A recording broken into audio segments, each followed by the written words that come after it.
Yep, am I in shot? Great, ladies and gentlemen, welcome to today's performance. Dress rehearsal, I guess, of your scripted exams, which will be on the 2nd of December. Today's the 18th of November. And the first piece coming up for us is audition. So we have two people, wannabe actors, auditioning for a role. It's meant to be a comedy. It doesn't come from a full script, it's just a short sketch, and we're seeing half of it today. Good luck.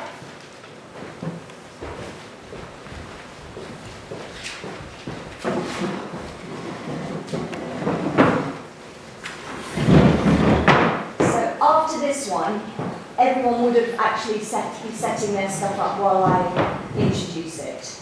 So, ladies and gentlemen, we're going to be an audience rather than talk about our plays. An audition. Acting experience, Ms. Connor. Oh, well, I've been in Bongor Rep 3 seasons. Done a few commercials. Got Squatters' Rights and EastEnders. Got shot on Brookside. Worked with Tom Cruise. Tom Cruise? Tom Cruise? Did I say Tom Cruise? I meant Tom Jones. In Las Vegas, I was one of his actors, dancers. You dance? Oh yes, like a dream. Go ahead. What? Now? Yes. I was going to read. Do both. At the same time? Why not? Isn't that a problem, is it, Ms. Connor? Being as versatile as you can and Dr. we are. No problem. To be or not to be, that's just the question.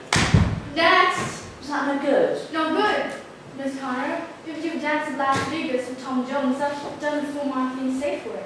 Oh, did you? Did you get good reviews? Next!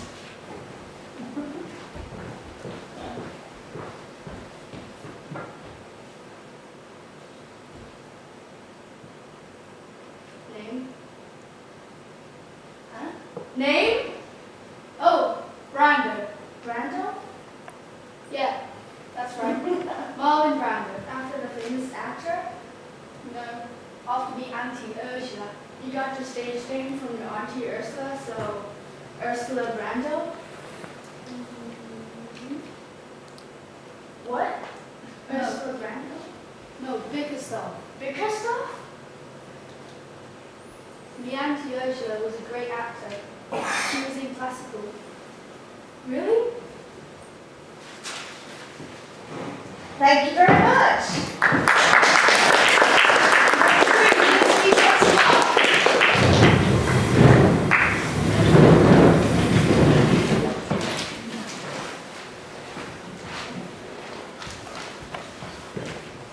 So, ladies and gentlemen, the next extract is Bouncers, and we're seeing two today. This is a play. I need your attention rather than looking at whatever you're looking at. This is a play where you've got 4 actors, and they play all of the people who come into the club. All of the people who come into Mr. Cinder's nightclub, which include a group of very working class inner city lads who are really only interested in getting drunk and finding a female for the evening, not for true romance. A group of girls who are all pretty much interested in romance, and they're working class, and that's who we're seeing first. And a group of bouncers who are not interested in very much other than getting out of the cold because it's pretty chilly outside, and maybe if there's an opportunity to beat up one of the lads, they'd quite like to do that. This group are the 4 girls. They have all of them very direct, very individual personalities. What you should be looking for is stereotypically female characteristics in their facial, their vocal, and their physical movement. One of the girls is definitely sexual. She's called Sexy Susie, and she's not massively interested in romance, but she is interested in physical activity with any amount of men that she can get hold of by the end of the evening. Rosie is the next feminine in the group, and she's been going out with Patrick for 3 whole days. So she believes in romance, but she sees him snogging somebody else in the corner, and she's devastated. Then there's Maureen, fat but cuddly. She's not massively interested in romance, but she's the most loyal person in the group, and she's good for a laugh, and she gets a bit tiddly, as they all do. And then there's Plain Elaine. And Plain Elaine isn't a girly girl. She's a bit butch, But she's absolutely one of these girls. They're really strong friends. But when they're drinking Baby Cham, she'd rather have a pint, and it's a bit compromising. It should be funny, but it should also make you think about social class. Ladies and gentlemen, our first of two bouncers. Marine. Massive but nice, fat but cuddly, likes to drink and laugh, a bit busty.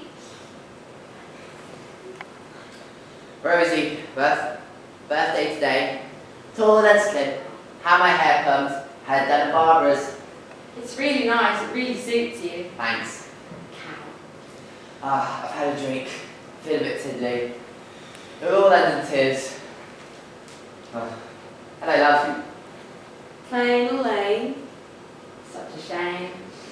Left school at 16, one GCSE in metal work. I'm on the dole. It's such a shame. Enjoys a good night out. Don't expect to be picked up though. Hand in a fight. Chilly the bastard. Hiya. Rose, Marine, Elaine, hiya. Hi, Susie. Sexy, I've got stockings on under my dress. You want to have a look? The cheeky guess. I'm brown all over them under the sunbed. I'll have a pint of wine.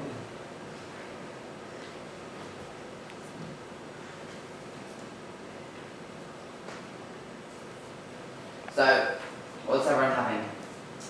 I'll have a pint of Guinness. No, only a joke. I'll have brandy lime, please. I'll have a lager and black, because if I drink any more, I'll be on my back. As usual. I'll have a pina colada. Oh, Christ, listen to her.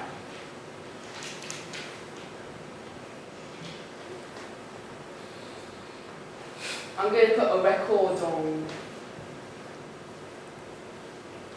You should put Wham on. No, it's crap.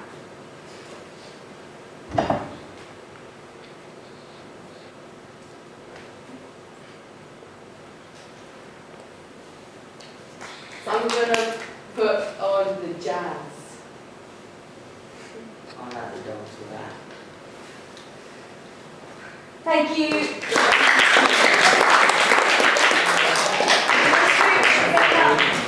So the next group is bouncers again, but this time the four actors are now playing the bouncers outside the nightclub, Mr. Cinder's nightclub. The eldest bouncer is Lucky Eric, and his wife has left him, and he's the serious one. The one who'd like to be topped off but isn't is Judd, and he's very interested in judo. So there's tension between those two. The other two are Les and Ralph, and they're more like the peacekeepers in the group of four. So, ladies and gentlemen, bouncers. Judd. Sorry, we're going to start again. Can you put your script down, please? Thanks. Yeah, this needs to be script-free. Ladies and gentlemen, bouncers. Judd. Les. Ralph. Eric. Lucky Eric. Rolf. Eric.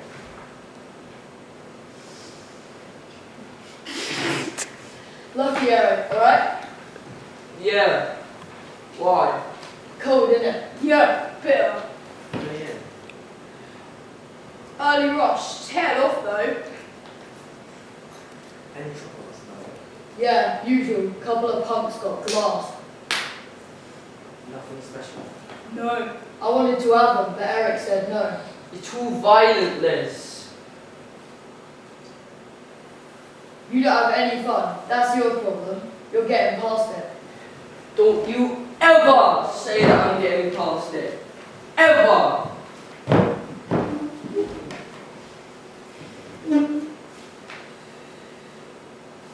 See that girl? Yeah, nice tea bag.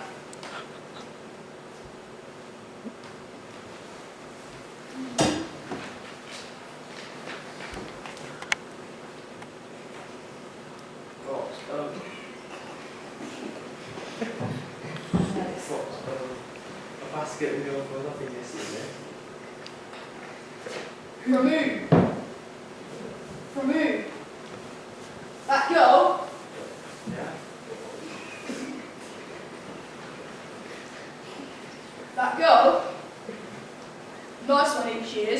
teabag. Bit fatter on the buttocks though, if you ask me.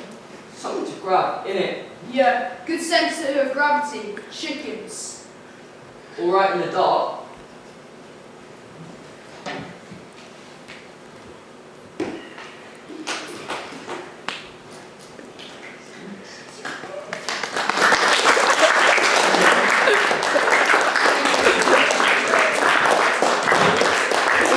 The next group should be getting their set out while I introduce them. You need to stop talking to the camera now. So I thought that our next group was gents, but it doesn't seem to be. No, it's fine. Which one are you doing? Blood Brothers. Okay, I'm fine with. Oh, sorry, it is. It's me not looking right. So the next scene is from Blood Brothers, which again is a full play. She needs a very noisy sofa, apparently. What you're seeing is, again, a play exploring, you need to just focus now, Max, exploring class difference. So we've got Mrs. Johnston, you need to sit on a chair. Mrs. Johnston, who is, that one's fine, here's one. Chair's fine. She's inner city, Liverpudlian, she's working class, and she's already got 6 kids when she finds out that she's pregnant with twins. She works for Mrs. Lyons, who lives in Liverpool, but is clearly somebody who's more middle class, she's far more wealthy, and she probably would be expecting some sort of standard received pronunciation accent, a sort of a Surrey accent. Some of you aren't looking at me at all, but it's you I'm talking to. And Mrs. Johnston needs to get rid of a twin, she can't afford 2, and there's Mrs. Lyons, who doesn't have any children, has loads of money and has always wanted to have a child, but she can't conceive. So there are 2 bits that they're doing. I think there's the, well, you'll see the bits that they're doing. It's more than one moment at a time though, isn't it? We're doing the end of the script because that's when most of the action. Okay. Next week, 2 weeks' time, you'll see the full, both episodes, but this one, so what's the second one that you're doing? It's basically when Mrs. Lyons asked me to leave. Okay, so having given her child up for adoption, she thought she'd be able to keep her cleaning job. But Mrs. Lyons doesn't want the real mother anywhere near her child, so she reneges on the deal that they made. And they swore on the Bible that earlier, not the bit that you're seeing now, that if they told anybody, something awful would happen to the boys. And Mrs. Johnston, the one who has given her child away, is incredibly superstitious. So she's going to get threatened here and bullied, and she's going to lose her job. So yeah, it's quite a crunchy scene, needs to be fully realistic, unlike the style of Bouncers last time, which needed to be using a lot of direct address to the audience and not quite as realistic. All right, ladies and gentlemen, Blood Brothers. Mrs. Jonestown, will you come here a moment, please? Yes. Sit down. Richard and I have been talking over, and we both think it would be best if you left. Left where? Your work has deteriorated. But I work the way I've always worked. Well, we're not satisfied. But what will I do? Where will I go without my job? Well, we've thought of that. It's a lot of money, but Okay. Alright. Okay, Mrs. Lyons. Alright. But if I'm going, I'm taking my son with me. I'm taking! oh no, you're not. Edward is mine, my son. I'll tell someone. I'll tell the police. I'll bring the police in and... Oh no, you won't, because you do realize what crime that is, don't you? You realize you'll get locked up. You sold your baby. I didn't. You told me. You said I could see him every day. I'm gonna tell someone. Oh no, you won't, because if you tell someone, you know what will happen, don't you? You know what they say about the twins being secretly parted, don't you? What? What? They say if either one of the twins learns that they were once a pair, they shall both immediately die. And we cannot tell anyone about this. And if you will kill them, okay? You can't tell anyone about this. They all shall grow up unaware of each other's existence, and they shall be raised and never ever told what was once the truth. Mrs. Jonestown, If you will tell anybody, you shall kill them.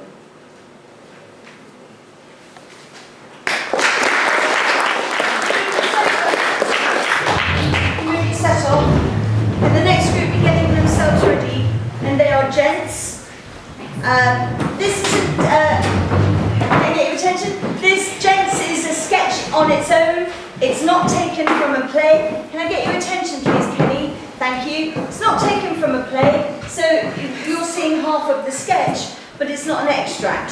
So these are three old gentlemen, supposedly, on a park bench, talking about life. Maybe they can't hear that well. You need to gauge how old they're playing this. This should be funny, but we should also have some empathy, some sympathy for these characters. They shouldn't just be cartoon characters, they should be realistic.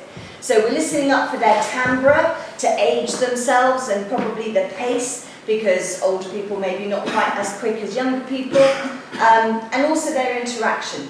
So, ladies and gentlemen, this is Gents. I said, don't you ride your bike that close to my car, young tearaway. I'll tan your backside for you, I said. You know they're trouble. They've no respect for other people's property.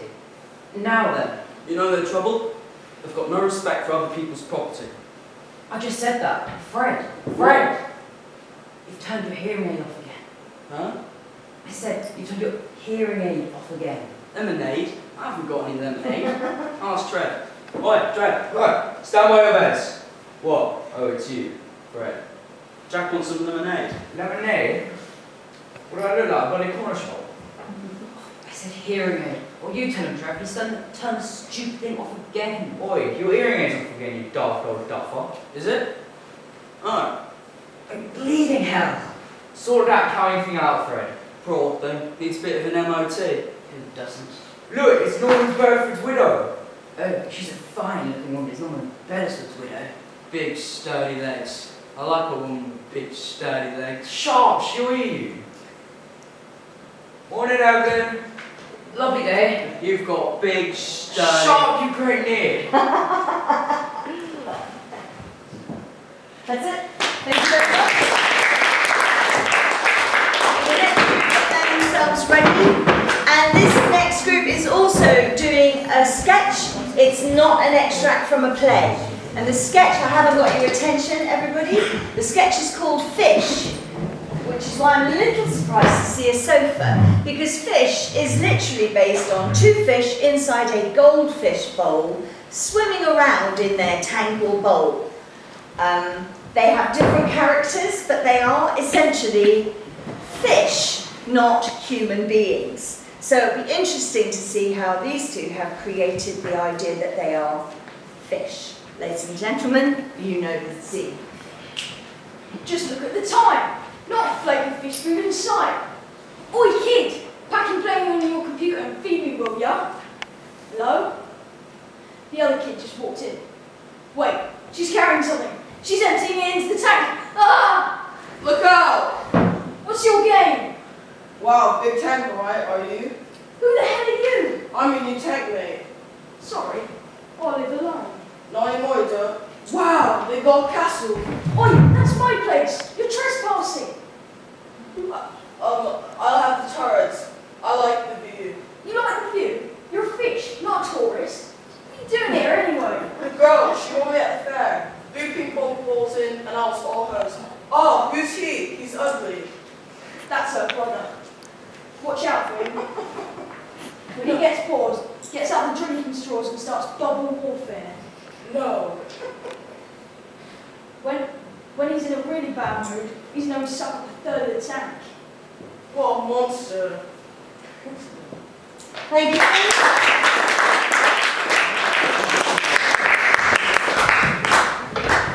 Thank you. Our next extract is from a play called Gregory's Girl.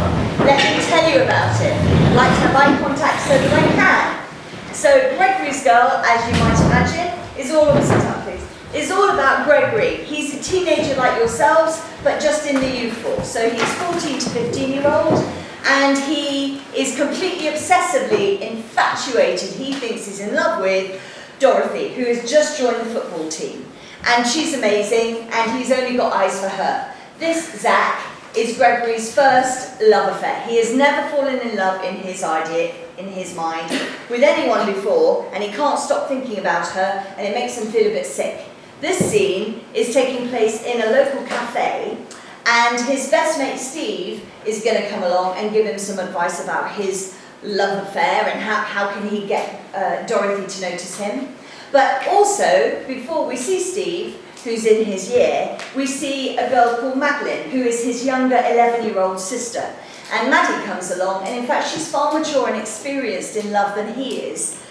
She's going out with an 11-year-old called Richard, and the two of them walk each other to school and back, and they hold hands. That's more action than Gregory is getting. So even his younger sister has more experience than he has. At one point, there's an imaginary, you'll have to imagine a waiter or waitress coming along, so if they speak to nothing and they say coffee please or thank you, that's the little bit in the extract that we haven't got an extra person for.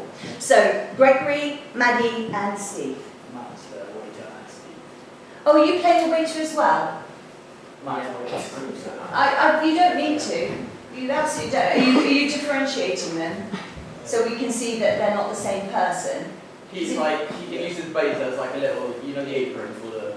Yeah, but the waiter would talk differently to the way that Steve talks, Yeah. and is a different age. So I need to see. I didn't know that you were multi-role playing. Okay, so all right. So we've got a waiter. We do have a waiter, and then we'll have a waiter with an apron. Hurrah! Ladies and gentlemen, Gregory's girl.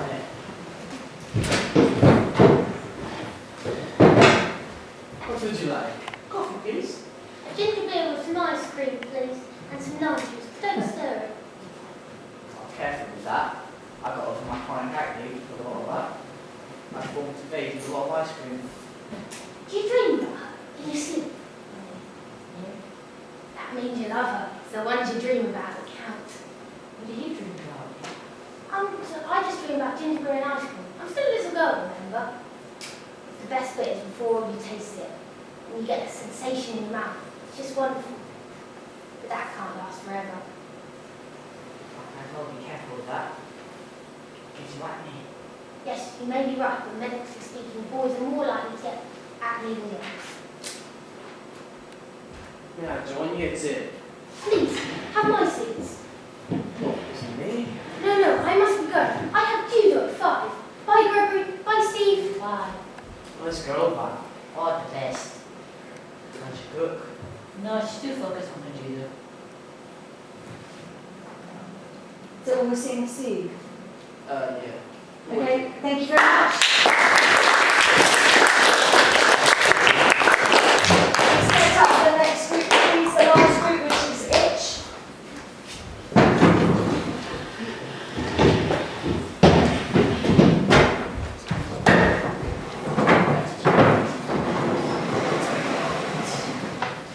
Ladies and gentlemen, our final.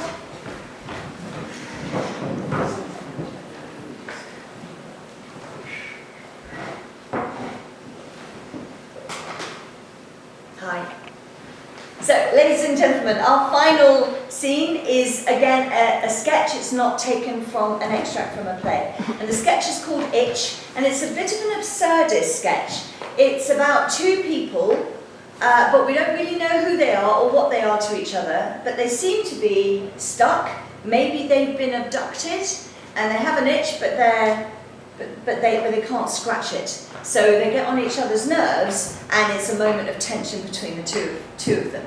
So, ladies and gentlemen, Itch. Ow! What? Well, you have my attention now. What do you want? I've got an itchy back. Oh, go away. I have, really. So, what do you have to do? Call for an ambulance? You wouldn't itch it for me, would you? You're right, I wouldn't. Oh, please, I'd do it for you. The very idea. Get lost. It's very cruel, that is. Cruel? Am I? And whose fault is it that we're in here in the first place, huh? Sorry. What? Sorry, I've said that about 1,000,000 times already. Well, say it again anyway. Sorry, ever so I am. So, will you scratch my back? No. think I'm allergic to something in here. Well, there's a big choice of 2 things you can be allergic to in there. Dirt and rats. Well, I've never been allergic to dirt before. Oh, Rats? Where? Where? Thank you very much. Ladies and gentlemen, what we need to do is get our chairs into a circle. So if you could pick them up